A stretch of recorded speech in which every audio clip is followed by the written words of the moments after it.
Бауыржан Момышев атындағы орта мектебі коммуналдық мемлекеттік мекемесінің мектеп алды даярлық Б тобының тәрбиешісімін. Ұйымдастырылған оқу іс-әрекет тақырыбы сауат ашу негіздері тақырыбы дыбыстық талдау. Мақсаты үш дыбысты сөздерге дыбыстық талдау жасауға үйрету. Дыбыстық талдау жасату арқылы дауысты дауыссыз дыбыстар туралы алған білімдерін естеріне түсіру. Сәйкес қызыл және көк түсті фишкалар мен дыбыстарды белгілей алу қабілеттерін зейіндерін дамыту.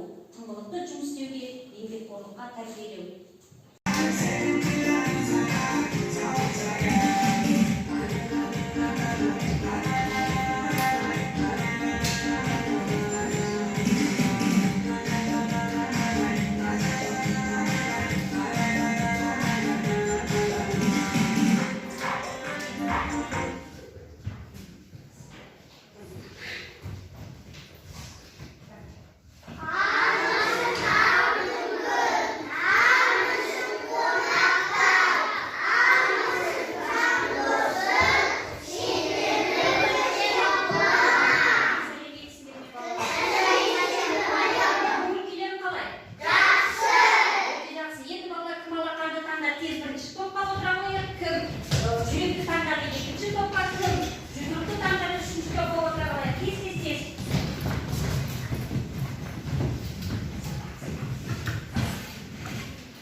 Жақсы балалар, енді көңіл күйлерің қалай?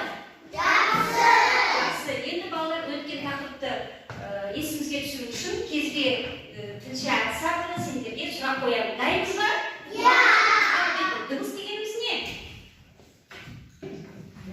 Дыбыс деген әріптің ауызда естуі. Дұрыс па балалар? Жақсы! Жақсы. Дыбыс не істейміз балалар?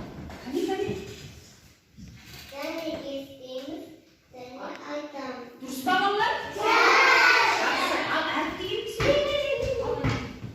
Әріп дегеніміз дыбыстың ауызша, жазбаша таңбалауы. Дұрыс па балалар? Ал әріпті не істейміз біз? Әріпті біз қойып жазамыз. Дұрыс па балалар? Жақсы. Ал дыбыстар нешеге бөлінеді, қане? Нешеге бөлінушеді? Қане? Дыбыстар екіге бөлінеді. Дұрыс па балалар? Қандай болып бөлінеді? Дауысты және дауыссыз. Өте жақсы, дұрыс па? Дауысты дыбыстар қандай тешеге белгіленеді? Дауысты дыбыстар көшіп түседі. Дұрыс па балалар? Ал дауыссыз дыбыстар қандай? Қане? Дауыссыз дыбыстар оған көкке белгіленеді. Дұрыс па балалар? Қызыл дауысты болса көк жалаушаны көтереміз. Дайынбыз ба? Ал кеттік. А. Дауысты қандай? Жуан, өте жақсы. Т. Ал дауысты дұрыс айтасыздар. О. Жуан дауысты дұрыс. С.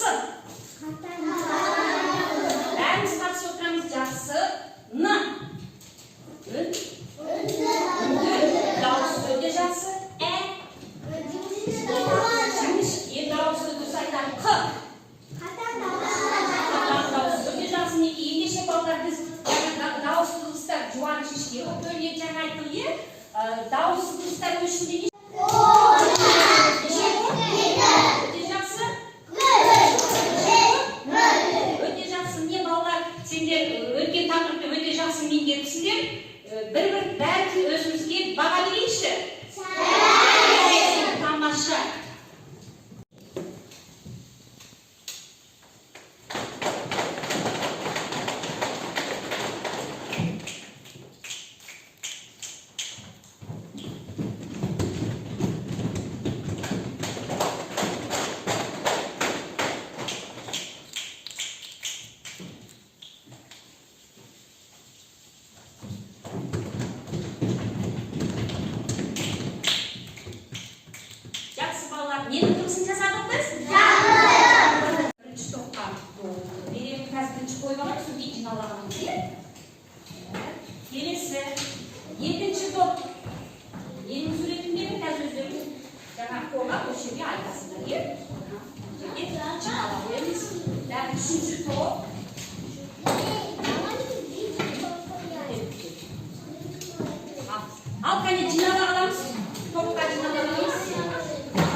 үшінші қатар мысық деген сөзге дыбыстық талдау жасайды. Кім болды? Қай топ болды? Тәне көрейік. Ұстаңдар қолыңызды.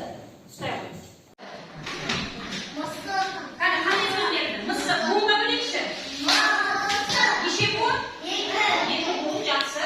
Мысық деген сөзде неше дыбыс бар екен? Неше дыбыс бар екен?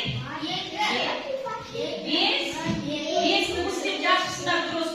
Бес, әріп деп жазыпсыңдар. Буынға бөлейікші мысық деген сөзді. Неше буын? Неге екі буын? Дұрыс па балалар? Мысық деген сөз жанды табиғатқа жатыр ма, жансыз ба? Жанды екен. Үй жануар ма, жабайы жануар ма? Үй жануар. Ал күн деген жаңа қайсынан жатты? Жанды ма, жансыз ба? Жансыз. Тамаша. Отыра қойыңдар, өте дұрыс. Қол шапалағын қояйық. Дыбыстық талдауды. Тамаша. Ал үшінші топта қане қорғай қой. Саған қандай сөз берілді? Үшінші, бірінші топқа қандай сөз берілді? Топ қане шапалақтайын.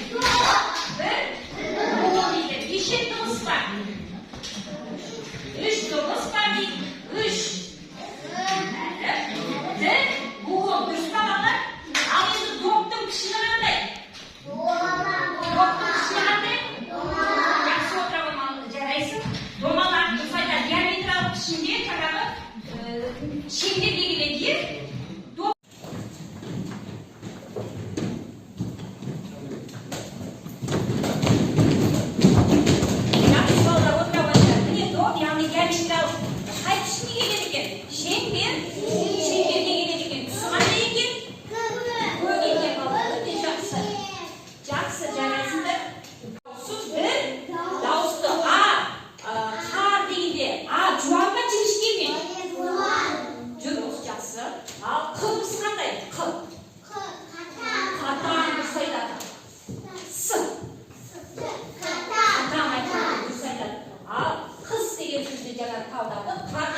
Неше сөзден тұрады екен?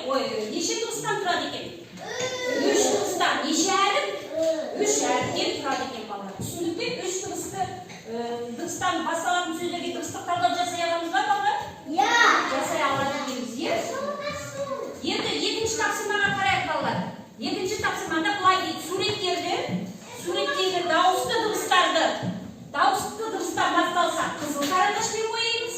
Ал дауысты дыбыстан басталса көк карандашпен бояймыз. Мысалы, күн. К. Дыбысы қандай? Дауысты ма, дауыссыз ба? Ендеше қандай карандашпен бояймыз? Көк. Ал енді орындаңдар. Екінші тапсырманы орындайық. Ал орындаңдар. Қане кім дұрыс орындады сөйлеу?